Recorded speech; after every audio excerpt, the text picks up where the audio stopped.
안녕하세요, 여러분. 31의 시집을 와 벌써 42를 앞두고 있는 10년차 주부입니다. 제가 꼴랑 10년을 주부로 살고 베테랑인 척을 하기가 뭐하지만요. 그래도 주부로 살며 평생 집에서 살림하고 애만 키우며 살아왔다 보니 이 구역에서는 제가 만렙이라고도 불리운답니다. 남들이 보기엔 살림이며 육아며 알뜰하고 똑부러지게 잘하는 것 같아 보이나 보더군요. 이렇다 보니 전 더 이상 다른 걸 하려는 시도조차 못하겠고 그저 하던 주부 일이나 열심히 하려는 게 제 인생 이유랍니다. 그런 저에게 앞으로도 살아가며 큰 변화라는 건 없을 줄 알았는데요. 이 사연을 쓰고 있는 걸 보니 제 인생이 완벽히 틀어져 버린 건 확실한 듯 하네요. 얼른 거두절미하고 사연을 소개해 드리겠습니다. 저희 남편은 완전 능력이 없는 사람이에요. 와이프인 제가 이런 말을 제 입으로 하기가 참 민망하지만요. 정말 제가 봐도 왜 이런 남자를 만나서 고생을 사서 하나 싶을 정도로 제 남편은 가장으로서의 능력이 취약인 사람이죠. 직장을 다니며 돈을 가져오기는 하지만 길게 다니지를 못해서 월급은 늘 300만 원 언저리에 불과했습니다. 자식은 둘이고 앞으로 나갈 돈이 투성인데 남편은 돈 걱정이 없고 참 태평하게도 살더라고요. 연애 땐 그러지 않았었는데 결혼하고서 부쩍 사람이 게을러지고 또 저에게까지 무심해진 편이었죠. 고생하는 걸 못 참아 하는 성격인지라 진득하게 한 직장에서 일을 해본 적도 없고 말이죠. 지금껏 결혼해 남편이 그만둔 직장만 해도 5손가락이 넘어갑니다. 이 정도면 이해가 가시나요? 하지만 이게 다가 아니에요. 제가 못 참고 밖에 나가 일이라도 하려고 하면 집안일을 자신에게 떠넘기려 하는 거냐면서 일일 가고 반대를 하더라고요. 저까지 직장을 나가버리면 집에서 살림은 누가 하고 밥은 누가 차리냐면서 말입니다. 애는 또 누가 키울 거냐며 입에 거품을 물고 저를 쏘아대는데 말이 안 나오더라고요. 돈도 못 벌게 하고 그렇다고 지가 돈을 많이 벌어오는 것도 아니고 말이죠. 그 바람엔 전 팔자에도 없는 주부를 자진해서 해야 하는 처지가 되었죠. 남들은 남편이 주부를 하라고 붙잡으면 고맙게라도 한다던데 저는 전혀 아니었답니다. 집에 꽉 묶여서는 남편 때문이라도 혼자 살림을 해야 하는 제 처지가 한탄스러웠던 적이 이만저만이 아니었죠. 하지만 그렇게 해서 제 남편에게 따질 수 있는 건 아무것도 없었어요. 비록 돈을 벌어오진 못했으나 남편이 생활비는 꼬박꼬박 내줬거든요. 시댁에서 받는 돈으로 말입니다. 저희 시댁이 돈이 좀 있는 편이에요. 그렇다고 재벌이나 현금 부자이신 건 전혀 아니고요. 재개발 지역에 사시다가 집값이 올라가며 땅 팔고 번 현금이 3억 정도 있었고 2억에 사서 살고 있는 지금 아파트도 시세가 9억이라 팔고 나면 남는 돈이 꽤 되었죠. 아버님은 공무원 하시다가 퇴직하고는 지금 따박따박 연금을 받고 계시고 남편한테 형제라고는 시누이 하나가 유일했는데 직장 다니며 오래전에 경제적으로 독립을 했답니다. 집안에서 돈이 나갈 일이라고는 저희 남편이 유일했고 시부모님은 아픈 손가락이라고 생각을 하시는지 저희 남편을 품 안에 끼고 살려 하셨어요. 그 덕분에 가장으로서의 책임감도 없고 능력도 없는 남편이 입에 풀칠은 하고 살 수 있었고 그 덕분에 저는 남편에게 감히 능력이 없는 놈이라는 말 한 번 속 시원하게 하지 못했습니다.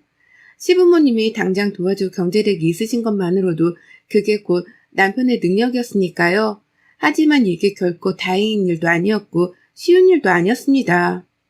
남편이 능력이 없는 만큼 그리고 시부모님이 도와주는 만큼이나 시어머니께서 저를 향한 간섭을 심하게 하셨거든요. 생활비로 100만 원 정도를 꾸준히 보내주면서 시작되었죠. 며느리를 통제하고 간섭하는 걸 말이죠. 저도 도움을 받고 있는 입장이라 생색을 낸다고 표현하는 게 정말 쪽팔렸지만 시어머니께서는 그 생색 한번 내려고 절 참 모질게도 괴롭히셨답니다.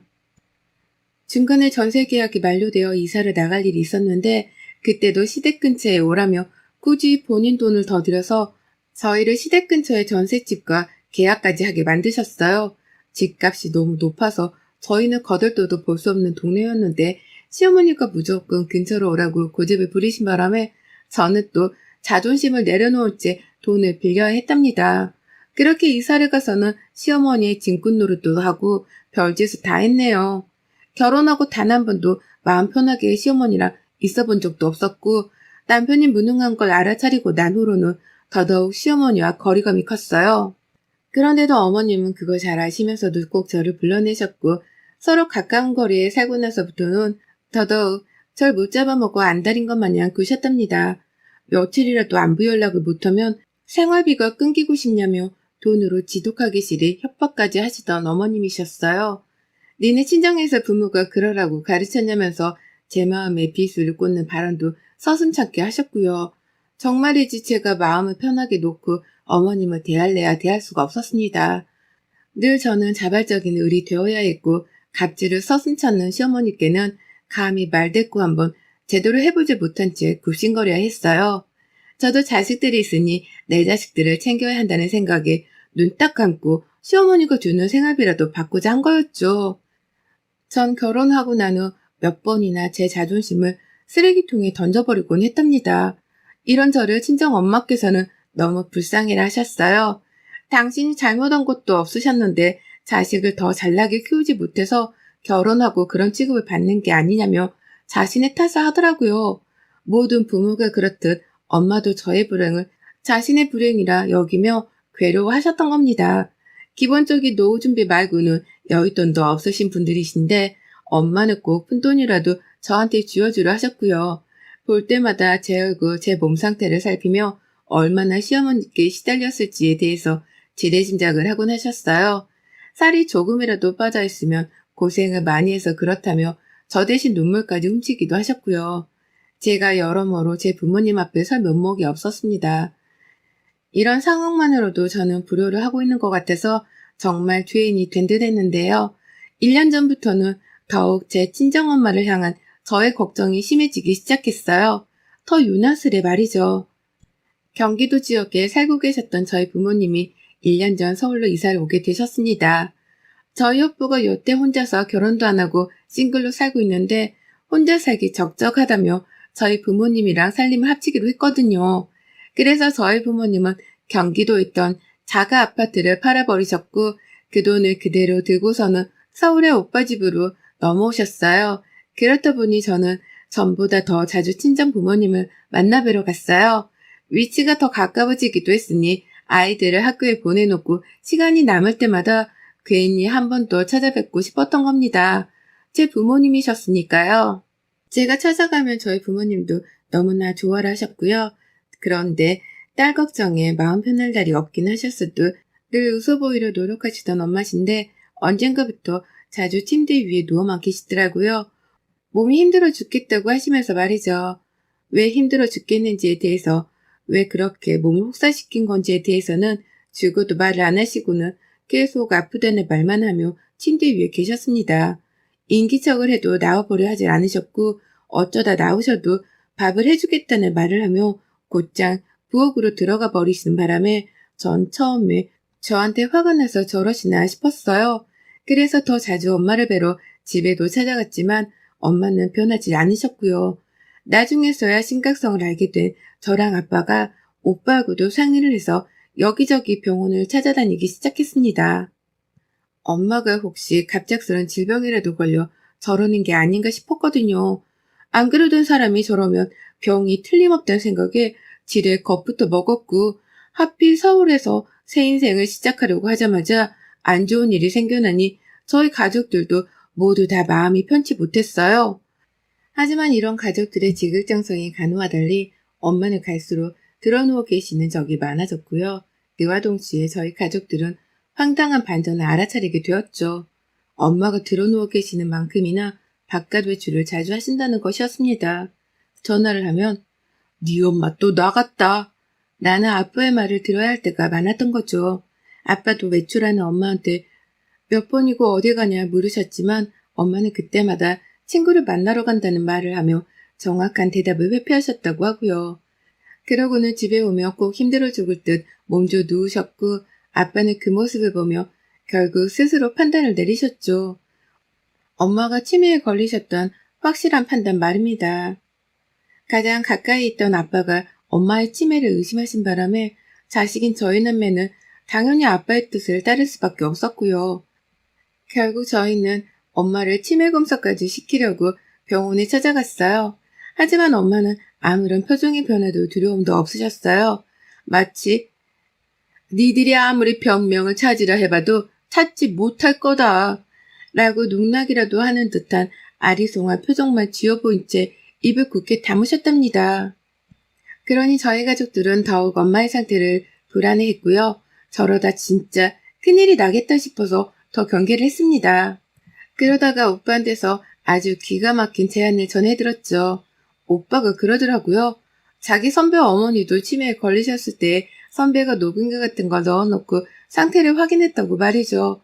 언제 어디서 뭐라고 사시는지 평소 상태가 어떠신지에 대해서 제때 확인을 할 수가 없기 때문에 녹음기를 넣어놓고서 주기적으로 상태 검사를 했다고 하는 거예요. 그걸 오빠는 선배한테서 전해 듣고는 저희 가족들한테 써먹어보자며 알려줬고 이미 퇴근길에 녹음기까지 사와서 어떻게 사용하는지 사용법까지 터득한 후였습니다. 저랑 아빠는 굳이 반대를 할 이유가 없단 판단하에 그러라고 했고요. 그렇게 저희는 엄마가 가장 자주 들고 다니는 가방의 안쪽 주머니에다가 오빠가 사온 녹음기를 몰래 집어넣었어요. 병원에서 치매가 아니라고는 했으나 저희가 볼 때 엄마의 상태가 이상한 건 틀림없었는지라 언제 터질지 모르는 치매 환자가 틀림없다는 99%의 확신을 한 채로 녹음기에 녹음이 잘 되기만을 기다렸어요. 그러다 모두가 까무러치게 놀라 그 사태가 터져버리고야 말았죠. 하루는 오빠가 절 너무 애타게 부르더라고요. 그날 오빠가 휴무날이었는데 엄마가 또 영혼이 가출한 사람 마냥 대낮에 집을 나서려고 한 바람에 엄마의 뒤를 쫓기로 작정했던 겁니다. 오빠는 다급한 목소리로 도움을 요청하려고 전화를 했어요. 야, 엄마 또 나가신다. 지금 광장동 쪽으로 가고 있고 지하철 타고 계시고 우리는 어디쯤인데? 라고 하면서 실시간으로 엄마의 이동 경로를 가르쳐줘가면서 저를 불러냈죠. 그러니 저는 애들이고 뭐고 일단은 남편한테 맡겨놓고 오빠를 따라 나섰고요. 오빠가 알려준 장소로 바로 달려갔고 실시간으로 전송되는 위치로 이동을 하는 내내 온몸에는 긴장감이 뻗쳤습니다. 이런 짓이라는 걸 처음 해봐서 혹여나 엄마한테 상처가 되는 일을 범하면 어쩌나 하는 고민도 살짝 되었었고요. 그렇게 중간에서 결국 오빠를 만났는데 옆에 아빠도 같이 계시더라고요. 엄마가 집을 나가려는 걸 가장 먼저 눈치챈 건 아빠라고 했고요. 그렇게 저희는 다 같이 엄마의 뒤를 밟았어요. 엄마는 가방 안에 녹음기가 든 것도 모른 채 그걸 꼭 부여잡고는 지하철역을 빠져나가셨고 아파트 단지 쪽으로 계속해서 걸어가셨어요. 그리고 전 그제서야 이상한 걸 눈치챘죠. 지금 이 길이 단지 쪽으로 향하고 있는 이 길이 너무나 익숙하단 걸 알아챘거든요. 아무리 봐도 이 길은 제 시댁으로 향하는 길이었습니다. 설마 아니겠지 했어요. 오빠가 도대체 엄마는 어디 가는 거야? 라며 남의 동네 주변을 둘러보면서 어이없어 하는 동안에도 저는 설마 하는 심정으로 대답을 회피했어요. 설마 엄마가 시댁에 가겠나 싶었으니까요. 그리고 실제로 시댁 아파트 단지 안에 들어가실 때에도 설마 우리 시어머니를 보려는 건가 싶었습니다. 대단지 아파트 안에 지인이 또 있으시겠거니 싶기만 했죠. 하지만 기어코 엄마가 최종 목적지라면서 도착을 한 곳은 다름 아닌 제 시부모님이 사는 단지 앞이었습니다. 엄마가 기어코 시부모님 계시는 동안으로 들어가려고 하자 제 입에서는 저도 모르게 안 되는데 저기 왜 가? 라며 자동적으로 탄성이 튀어나왔어요.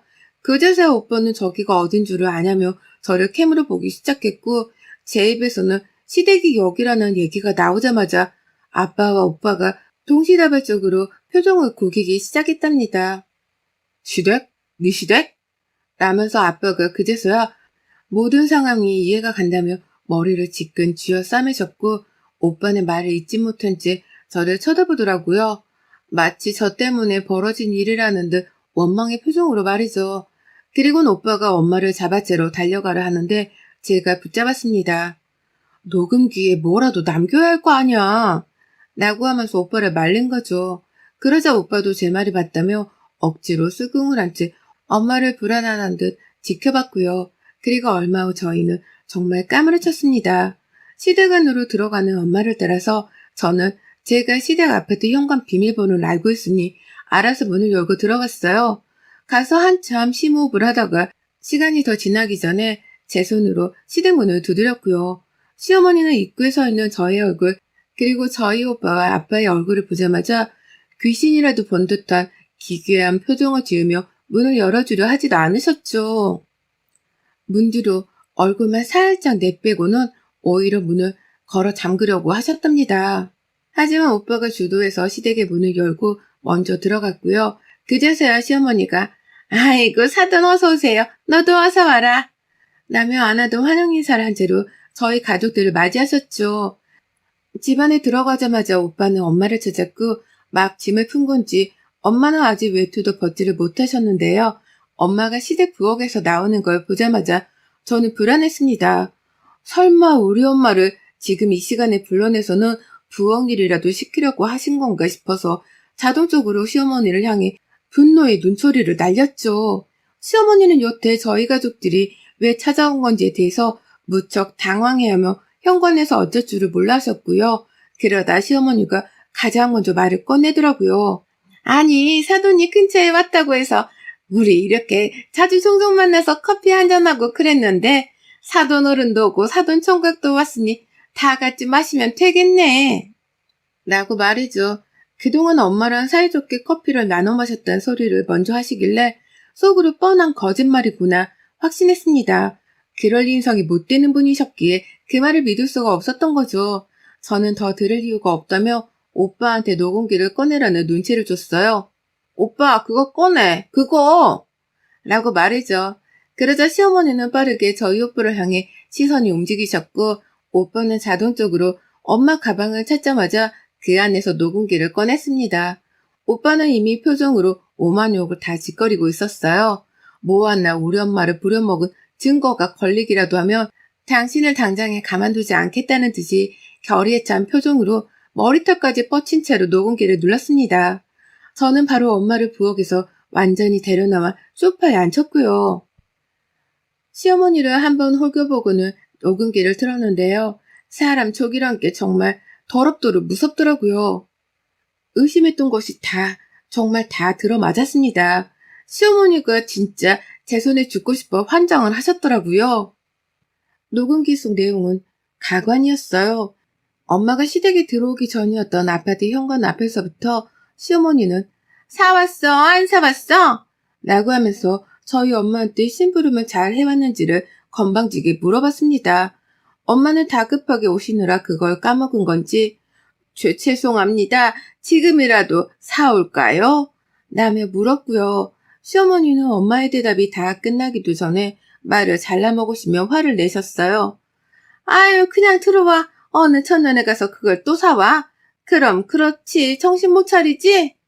라고 정확히 소리를 치는데 육두문자만 없었을 뿐 말하는 건 거의 욕짓거리와도 다름이 없었습니다. 이제분이 엄마를 불러낸 걸로도 모자라 장봐와라 심부름까지 시켰나 본데 저는 거기까지만 듣고 나서 입이 대바람 튀어나와서는 어쩔 줄을 몰라 했어요. 와씨 정말 나 진짜 당장 칼부림이라도 할 것 같아 오빠. 죽여버릴 거야. 라고 하면서 제 온몸으로 분노를 표출했죠. 오빠도 저와 마찬가지로 시어머니를 노려보며 당장이라도 죽방을 날리겠다 벼르고 있었고 그제서야 시어머니가 녹음기를 멈추려는 듯 달려와 그걸 빼앗으려 하더라고요. 아니 지금 뭘 녹음한 거야? 내가 그냥 부탁을 좀 한 걸 가지고 설마 이걸로 날 의심하는 거야? 내가 사돈을 괴롭혔다고? 무서운 사람이네. 라고 하면서요. 하지만 시어머니는 그 다음에 터져나온 녹음 파일을 그 건방진 주둥이를 그제서야 담으셨답니다.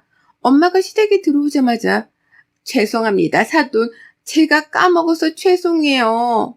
라고 연신 굽신거리는 소리가 들렸고 그 후 시어머님이 저희 엄마한테 소리를 치셨거든요. 노망났지? 그럼 병원에 들어가 치료나 받던가 노망난 년. 라고 말입니다. 저는 더 들을 필요도 없다는 판단하에 시어머니 얼굴에 제 손에 직접 죽방을 날렸습니다. 야, 이 개삐리리야. 네가 뭔데 우리 엄마한테 노망이 났네 마네야?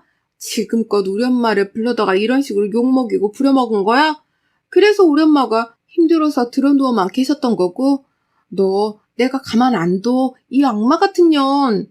라고 하면서 더 이상의 자비는 없다는 듯 욕을 하며 시어머니 볼따구를 제 주먹으로 가격했습니다. 그리고는 입술을 제 손으로 꼬집어선 그 자리에서 인정사정 없이 잡아당겨 버렸습니다.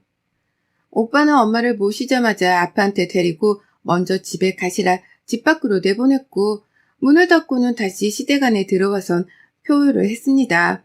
평생 화 한 번 잘 내지 않고 살던 착한 오빠였는데요. 그런 오빠가 그간에 쌓아둔 모든 화를 한 번에 토해내듯이 집안을 아주 쑥대밭으로 만들어버리고 말았어요.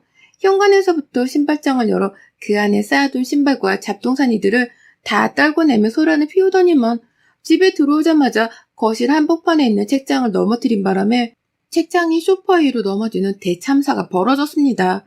힘없이 책상에 눌려진 소파를 보고 시어머니는 완전 겁에 질려 오빠 무릎을 쥐어 잡더라고요. 방금 전까지만 해도 우리 엄마랑 커피를 마시려 했다며 걔 구라를 치던 노인네였는데 이제와 겁에 질려선 애상 밖으로 화를 내는 우리 오빠를 말리겠다고 달래며 용서를 구하기 시작한 겁니다. 제발 그만 좀 하라면서 말이죠.